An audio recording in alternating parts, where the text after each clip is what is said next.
Что за беспредел? Учуп койгусу көп баратасыңар да. Силер кимсиңер вообще? Биз жөнүндө азыраак билсең, көбүрөөк жашайсың. Дагы кылмыш үчүнчүсүн тарта турган оюңуз барбы негизи эле? Ушул быйыл азыр бир аз даярдыктардын үстүнөн баштадык. Бизнес жакыныраак канча акча сунуштаса дагы алардан баштап, кыргыздын депутаттарынан баштап, министр, ырчы, бийчилерине чейин келип бул жерде тартыла турган студияда.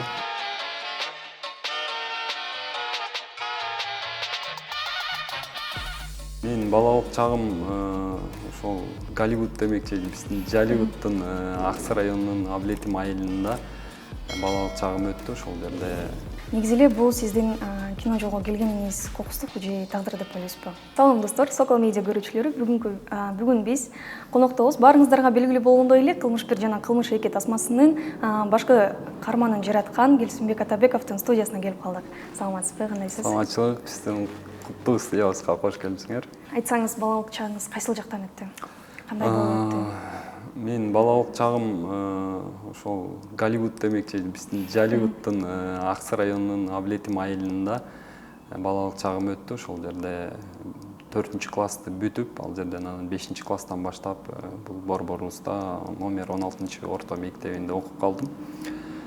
Андан соң 9-классты бүткөн соң 27-чи кесиптик лицейге тапшыргам. Ал жерде 3 жыл окуган соң анан биздин КГУста университетибизде ал жерде дагы биздин ошол транспорт боюнча билим алгам.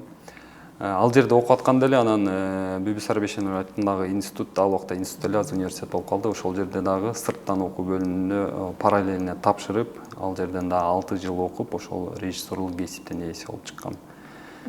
Анан ошол жактан алган илимдерибизди туура пайдаланып, азыр учурда жашообузда пайдаланып иштеп атабыз. Негизи эле бул сиздин кино жолго келгениңиз кокустук же тагдыр деп ойлойсузбу? Биринчиден тагдыр го дейм, тагдыр. Экинчиден мен өзүм ушул кино дүйнөсүнө кызыгуум бар болчу. Бала кезимден эле ушундай бир актер болсом деп кыялданчумун. Анан ошол актерлук кесиптен кийин мага режиссерлук кесип көбүрөөк жагып, анан ушул тараптан да, режиссерлук жактан дагы атайын билим алгам. Айтсаңыз, эгерде сиз бул кино жамаатына келбесеңиз, актер болбосоңуз, бүгүнкү күндө эмне менен алектенексиз? Бүгүнкү күндө мен ойлойм, өзүм баягы соода тармагына жакыныраакмын. Бизнес жагына жакыныраакмын. Анткени бала кезден бизди турмуш ошол нерсеге тарбиялады, кичинекей кезибизден ата-энебизге, жакындарыбызга жардам берип. Мен ойлойм, балким ушул бизнесмен болуп кетмекмин го депчи. Эми азыр деле, учурда деле мен ушул чыгармачылык менен азыр бизнести чогуу алып баратам да. Айтсаңыз, негизи эле бул актерлук кесиби сизге эмнени үйрөтө алды? Актерлук кесип бул адамга көп нерсени үйрөтөт. Бул коомдо өзүңдү кандай алып жүрүү, адамдар менен баарлашуу, адамдар менен сүйлөшүүдө өзүңө болгон ишенимдүүлүк, тартынбастык, ошондуктан өзүңдүн дагы кемчиликтериңди оңдоп, ушул коомго пайдасы тие тургандай жакшы инсан болуп жүрүү. Мисалы, биздин Кыргызстанда Голливуд жана Болливуд сыяктуу чоң кино индустриясы тилекке каршы жок да. Биз ошондой жаңы деңгээлге чыгуубуз үчүн эмне кылуу керек деп ойлойсуз? Бизде жакшы ниет кылып көрөлү. Буюрса, бизде азыр акыркы жылдары кино тармагы өнүп өсүп атат. Мындай чоң деңгээлге чыгыш үчүн албетте бизде биринчиден тажрыйбалуу, бизде ошол кино тармагында иштей турган режиссер, сценаристтер, тажрыйбалуу ушундай инсандар көп болуш керек. Ал үчүн ошол сыртка да чыгып, Голливудка барабы, сырттардан дагы ошол окуп, билимдерин тереңдетип, тажрыйба алмашып келсе эң жакшы да. Андан дагы ошол биздин ушул сценарийлерди, дүйнөлүк трендтерди эске алып, өзүбүздүн маданиятыбызды, өзүбүздүн учурдагы актуалдуу маселелердин негизинде бир жакшы сценарийлерди жазыш керек. ошол эле сценарий жакшы болсо, бизде жакшы болсо, анан ошол съемочный топ күчтүү болсо, бизде ушу чоң ушул Болливуд, Голливудка айлана турган чоң деңгээлдеги тасмалар тартсак болот. Мисалы сизге кандай ролду канча акча сунушсаңыз дагы эч качан ойнобойт элесиз, аткармак эмессиз? Мен негизи эле жашоодо эми ар кимдин жашоо көз карашы, өзүнүн принциптери бар да. Мен өзүмө төп келген ушул актер десе эле актер бардык нерсени аткара бериш керек, жаманбы жакшыбы терсизби оң карман аткара бериш керек деген принциптерден мен алысмын. Өзүмдүн принциптерим бар. Ошол мен тартылган тасмалардан жок дегенде адамдарга зыян тийбеш керек, эң негизи пайдасы тийиш керек да. Анан мага туура келбеген, биздин маданиятыбызга, биздин ушул динибизге каршы келе турган сценалар болсо, андан канча акча сунуштаса дагы алардан баш тартам. Кино жамаатында терс кармандардын ролунан баш тарткан учуруңуз болду беле? Мурун мен киного жаңы аралашып жүргөн жылдары көп ролду тандабачымын.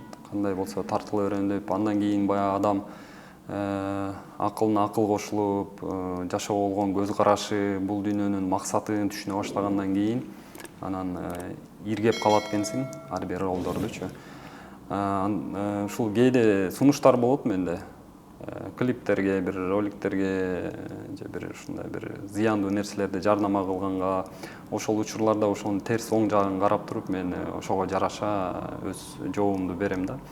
Көбүн эсе ошол адамдарга зыяны тие турган, коомго зыяны тие турган нерселерден баш тартам. Эгерде сиздин балдарыңыз сиздин кесибиңизди улайбыз, актер болобуз десе, колдомоксузбу же каршы чыкмаксызбы? Эми бул балдарымдын тандоосу, бирок тандоодо эле аларга бардык нерсени баягы уруксат бере бербеш керек. Ар бир нерсенин оң жана терс жактары болот да. Эгер актер болобуз десе, алардын да өз эркине коюп, бирок ошолорго актерлук кесиптеги туура жолду көргөзүп туруш керек. Айтсаңыз, негизи эле жашооңузда эмоционалдуу учур болгонбу? Эмоционалдуу эми жакшы сүйүнүчтөн, кайгыруудан эмоционалдуу учурлар болот. Эмоционалдуулардан Аябай эсиңизде калган болсо. Эсимде калгандардан эң биринчи балалуу болгон күнүмдү айтсам болот. Эң негизги ата болгон күнүм ошол аябай эмоционалдуу, жакшы сүйүнүчтөрдөн. Андан кийин ошол мен 7 айлыгыман багып, чоңойткон, ушундай даражага жеткирген, жакшы тарбиясын берген, мен ошол чоң ата, чоң эне менен айрылган күндөр бул баягы кайгыруу жагынан эмоционалдуу десек болот да. Мисалы сизге чексиз бюджет берилди дейли. Эгерде ошондой чексиз бюджет берилип калса, сиз кандай кино тартмаксыз?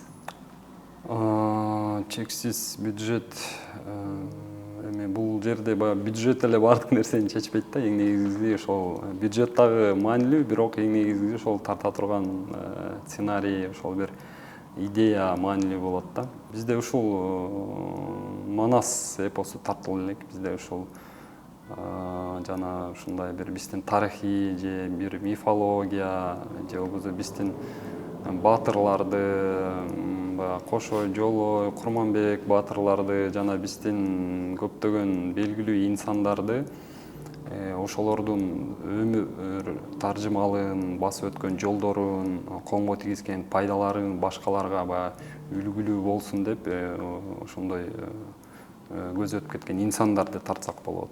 Ошондой эле жогоруда башында айтып кеткен Манас эпосун бул өтө бир кылдаттык да. Кылдаттык, эгер чексиз бюджет берилсе, буга ар тараптан эми муну мен келечекте тартам деп мындай максатта кое элекмин. Негизи муну тарта турган болсок, буну өтө кылдаттык менен Кыргызстандагы болгон мыкты режиссерлор же болбосо сырттан да чакырып дүйнөлүк деңгээлде тартышыбыз керек да. Бул Манасты, бул негизи теманы козгош өзү кыйын нерсе да. Баары кылабыз же болбосо жок кылышып алышы мүмкүн да. Бул бүгүнкү күндө студияңызды ачыпсыз, негиздедиңиз, куттуктайбыз. Бул Кенч студиясын кантип ачып калдыңыз? Кенч студиясын биз 2009-жылы ошол мен эң алгачкы режиссерлук кылып, сценарийин жазып тарткан Кылмыш 2 тасмамды тартып бүткөндөн кийин, монтажы бүткөндөн кийин бир студиянын атын коелу деп, анан ошондо кандай ат койсок деп ойлонуп отуруп, анан ушу Кенч деген атка токтолгонбуз. Кенч деген баарыңыздар эле билесиздер, терең маанини түшүндүрөт, баалуулукту, байлыкты, ар кандай маанилерди түшүндүрөт. Биз дагы ушул турмушта болуп аткан баалуу, маанилүү, тарыхый бир бактылуу көз ирмемдерди ушуларды бир сапаттуу кылып, баалуу кылып, ушулар мындай бир тарыхка калтыра турган баягы эстелик, тарыхый окуяларды тарталы деп, ушул жакшы максат ой менен Кенч деп ат койгонбуз.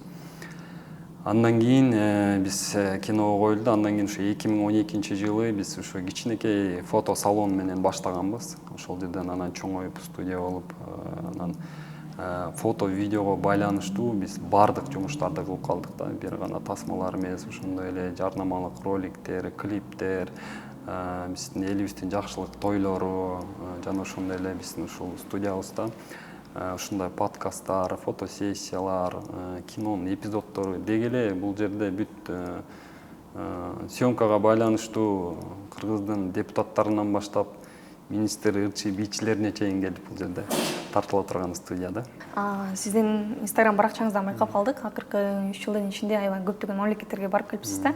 Ошол барып келген мамлекеттердин бирөөсү сиз өзүңүздүн мүнөзүңүзгө окшоштура аласызбы?